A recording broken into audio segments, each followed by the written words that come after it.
Hello students, welcome to online classes. Myself Jyoti Mishra and I am your geography teacher. Today's my topic is Earth's structure. ये हमारा unit second का chapter है जिसमें हम अर्थ के structure के बारे में पढ़ रहे थे. In my previous video, I had already explained you the composition of the earth, which is based on the temperature, pressure and density. The temperature, which is the common temperature, is 1 degree Celsius for every 32 meters. मैंने बताया था कि जिस तरीके से हम जैसे जैसे जो है वो interior as the we go down to the earth, interior on the earth, अगर हम धीरे धीरे करके अर्थ में इंटीरियर की तरफ, नीचे की तरफ जाएं तो क्या होगा, धीरे धीरे करके जो टेम्परेचर होगा वो इंक्रीज होता चला जाता है.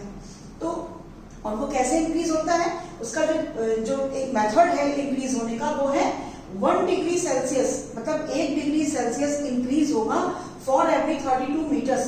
जैसे ही हम 32 मीटर्स इंटीरियर जाएंगे 1 डिग्री बढ़ेगा, इसके बाद देन भी 32 मीटर्स नीचे जाएंगे तब 1 डिग्री बढ़ेगा. इस तरीके से करके इंक्रीज होता जाता है, जिससे हमने देखा कि किस तरीके से जब 48 किलोमीटर्स पर हम पहुंचते हैं तो जो अर्थ का टेम्परेचर होता है वो होता है 1200 degree centigrade. And when we reached about 400 kilometers, और जब हम 400 kilometers पे पहुंचते हैं then the temperature of the earth is 1500 degree centigrade. And when 5100 kilometers पर अगर हम जब पहुंचते हैं तो हम देखते हैं कि 4300 डिग्री सेंटीग्रेड जो होता है वो अर्थ का टेम्परेचर हो जाता है. तो किस तरीके से जैसे जैसे हम इंटीरियर जा रहे हैं वैसे वैसे अर्थ का जो टेम्परेचर है वो इंक्रीज होता जाता है. जैसे जैसे हम अपर पहुंचते हैं, जब हम एटमॉस्फेयर के बारे में पढ़ते हैं तो हमने देखा कि जैसे जैसे हम ऊपर जाते जाते हैं जो हमारा टेम्परेचर होता है वो लो होता है, और जैसे जैसे हम नीचे की तरफ जाते हैं जो टेम्परेचर होता है वो हाई होता जाता है. And the next is the pressure. जो एटमॉस्फेरिक यूनिट है वो 14.7 एल्विन पर जो है वो स्क्वायर इंच होती है. बट हमने देखा कि किस तरीके से जो हमारा प्रेशर, हमारी जो अर्थ का प्रेशर है वो अगर हम 2500 किलोमीटर्स पे जाते हैं तो वो 1 मिलियन हो जाता है. और जब हम कोर पे पहुंच जाते हैं, जैसे कि कल मैंने आपको बताया था कि जो 3 लेयर्स होती है जिसमें जो बिल्कुल इनर कोर होती है, वहां पर जब हमारा जो प्रेशर होता है वो क्या होता है 3 मिलियन हो जाता है. And the third is the density.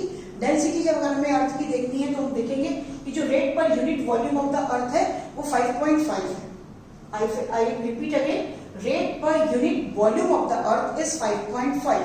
फिर हम देखते हैं कि जो सीएल माने ये जो इसकी एक फर्स्ट वाली जो हमारी लेयर होती है अर्थ की, उसको हम सीएल बोलते हैं. सीएल पर हम देखते हैं 2.7 होता है, जबकि सीमा पे, जब सीमा लेयर पे जो डेंसिटी होती है अर्थ की डेंसिटी वो 4.3 होती है. और निफे का मीन्स होता है ये इनर कोर, जो सबसे लास्ट जो है हमारी लेयर है, वहां पर पहुंचते पहुंचते जो अर्थ की डेंसिटी होती है वो 16 हो जाती है. मतलब कि डेंसिटी भी इंक्रीज हो रही है, हमारा प्रेशर भी इंक्रीज होता है एंड टेम्परेचर भी इंक्रीज होता है. तो ये हमने पढ़ा था कॉम्पोजिशन ऑफ द अर्थ में. And now today's topic is structure of the earth. आज हम पढ़ेंगे अर्थ का स्ट्रक्चर. कल हमने शॉर्टली आपको बताया था कि किस तरीके से अर्थ को 3 पार्ट्स में, 3 लेयर्स में हमने उसको डिवाइड किया हुआ है, उसको कंपोज किया हुआ है. आज हम उसी को ब्रीफली डिस्कस करेंगे. फर्स्टली कि कैसे ये 3 पार्ट्स में कंपोज्ड हुई, इसके कुछ रीजंस हैं बहुत इंपॉर्टेंट, जिनको समझना इंपॉर्टेंट है. The first is physical property. Physical property के अकॉर्डिंग हमने अर्थ के स्ट्रक्चर को 3 पार्ट्स में कंपोज किया.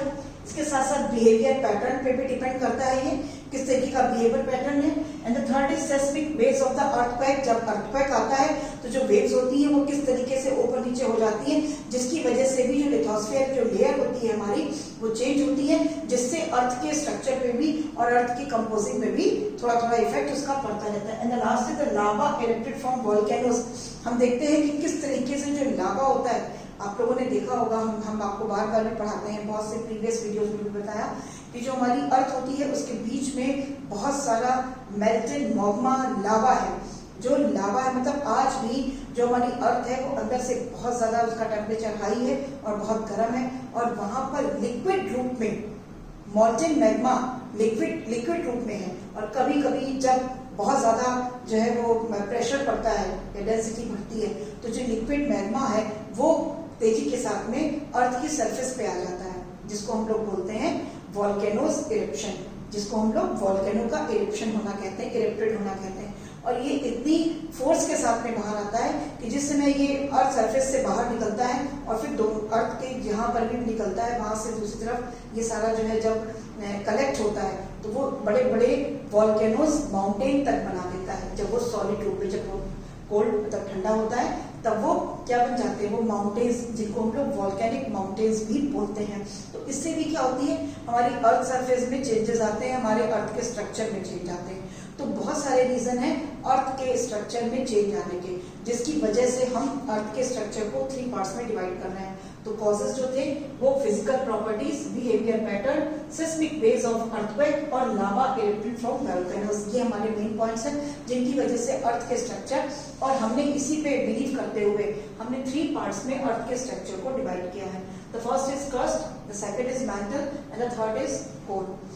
Today I will explain the crust, सिर्फ एक ही लेयर जो है आज मैं डिस्क्राइब करूंगी और नेक्स्ट वीडियो में मैं आपको मैंटल और कोर के बारे में बताऊंगी, बिकॉज इनको बहुत अच्छे से समझना बहुत इंपॉर्टेंट है, इसलिए सीरियसली इनको समझें और सुनें। The first is crust. अब देखिए क्रस्ट के बारे में मैंने यहाँ पर लिखा है। सबसे पहले ये मैंने डायग्राम बनाया जिसमें हमने आपको दिखाया कि जो देखिए सबसे लास्ट वाली, अभी हम आपको बताएंगे, जो क्रस्ट होता है उसमें 2 लेयर्स होती हैं। Crust consist 2 layers. चलिए पहले यही से स्टार्ट करते हैं। फर्स्टली 6 to 48 किलोमीटर थिक होती है ये, मतलब कि आप इसको ऐसे समझ सकते हैं कि जैसे मान लीजिए ये हमारी अर्थ है और जब हम इस अर्थ के इंटीरियर में जाएंगे, यहाँ से बाहर नहीं जाना है या ऐसे नहीं जाना है, जब हम इंटीरियर में जाते हैं तो जब हम 6 से लेके 48 किलोमीटर तक हम जब अंदर इंटीरियर पहुंचते हैं तब क्या होता है, ये इतनी थिक होती है। जो क्रस्ट की जो थिकनेस है वो 6 किलोमीटर से लेके 48 किलोमीटर तक का जो एरिया, मतलब कि जैसे आप यहाँ से मान लीजिए इस ब्लैक और इस रेड लाइन के बीच में 6 to 48 किलोमीटर का की थिकनेस है, तो ये हमारी क्या है, क्रस्ट है।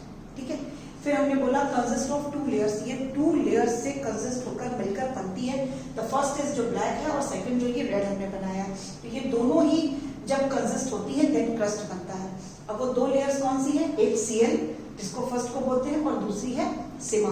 जो सीएल होती है वो सॉलिड होती है और कॉन्टिनेंटल पार्ट होता है, मतलब कि जो हमारा कॉन्टिनेंटल पार्ट है वो हमारा सीएल है और जो कॉमन ब्लैक वॉल्केनिक लावा वाला पार्ट है वो हमारा सिमा है। Third is thickest on mountain. अगर हम माउंटेन्स की तरफ देखते हैं तो जो हमारी क्रस्ट लेयर है वो बहुत ज्यादा थिक है, मतलब माउंटेन्स वाले पोर्शन में ये बहुत ज्यादा थिक होती चली जाती है। एंड अगर हम अंडर ओशन देखते हैं तो जो हमारी ये क्रस्ट है, जो क्रस्ट लेयर है वो हमारी थिन हो जाती है। तो thinnest part under the ocean and the thickest part on the mountains. Clear? And the next is composed sedimentary. और जो ये हमारी क्रस्ट है लेयर है ये ज्यादातर क्या कंपोज करती है, सेडिमेंट्री रॉक्स को, ग्रेनाइट्स को।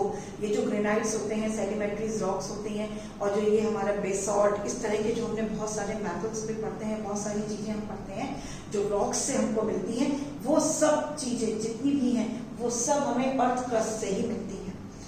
जो हमारी फर्स्ट लेयर है, क्रस्ट जो लेयर है, वही ये ग्रेनाइट और बेसॉल्ट्स और ये हमारा जो है सेडिमेंट्री रॉक्स को कंपोज करती है। The last is thickest of sedimentary rocks. और ये जितनी सेडिमेंट्री रॉक्स की जो थिकेस्ट होती है, मतलब इतनी ज्यादा सेडिमेंट्री रॉक्स जो है वो कंपोज होती है, उनकी थिकनेस जो होती है वो 3.2 से लेके 32 किलोमीटर तक होती है। जैसे कि हमने बताया 48 किलोमीटर तक इसकी थिकनेस है, जिसमें से कि 32 किलोमीटर तक सेडिमेंट्री रॉक्स रहती है।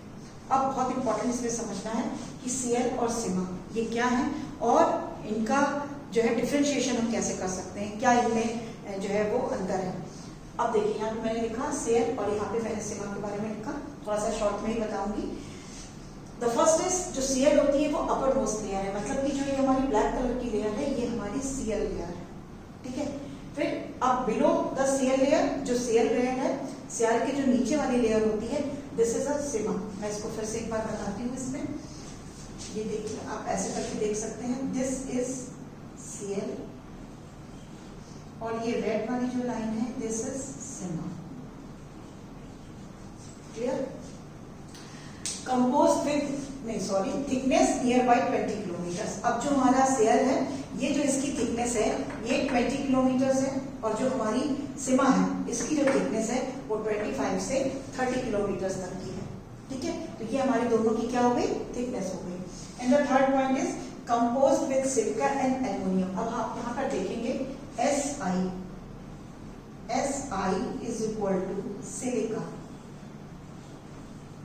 and Al is equal to aluminium. ये सिलिका प्लस एल्यूमिनियम से मिलकर हम बनाते हैं Cl बन जाता है। ये इस तरह से कंपोज्ड होती है। और जो हमारी सीमा है वो देखिए silica plus magnesium, Si means silica and Na is equal to magnesium. ठीक है, ये दोनों मिलकर बनती है तो ये सेवा बन जाती है। तो ये कंपोजिंग है इनकी, ये दोनों जो लेयर्स होती हैं, जो हमारी Cl लेयर है वो सिलिका और एल्यूमिनियम से बनी है, और जो हमारी सीमा है वो सिलिका और मैग्नीशियम से बनी है। ठीक है, द लास्ट पॉइंट इज जो Cl है, जो Cl लेयर होती है वो कंटिन्यूअस नहीं होती है। मतलब कि अगर हम अर्थ सरफेस पे देखेंगे तो हमें Cl हर जगह दिखाई नहीं देगी, वो सिर्फ हमें कॉन्टिनेंटल पार्ट पे ही दिखाई देती है। ठीक है, ओशन पार्ट में या उस पार्ट में हमें दिखाई नहीं देती है, वॉल्केनिक पार्ट में दिखाई नहीं देती है, सिर्फ हमें कॉन्टिनेंटल पार्ट में ही दिखाई देती है जो Cl लेयर है। बट जो हमारी सीमा लेयर है वो कंटिन्यूअस होती है। कंटिन्यूअस का मतलब बिलो द Cl होती है, लेकिन हमें हर पार्ट में जो है वो दिखाई देती है क्योंकि वो कंटिन्यूअस लेयर में आती है। और इसके बाद ये हमारा देखिए, मैंने आपको एक बार फिर से मैं ये डायग्राम क्लियर कर दूं। द क्रस्ट जो फर्स्ट और सेकंड लेयर है, the first layer is Cl, the second layer is sima. इसके बाद जो हमारा ये ब्लैक से रेड के पोर्शन का बीच का है, दिस इज मेंटल, ये हमारी मेंटल लेयर है, और this is outer core and this is inner core. Okay, so that's all for today. In my next video I will explain the mantle, the mantle and the outer core and inner core. Okay, that's all for today. Thank you. Have a nice day.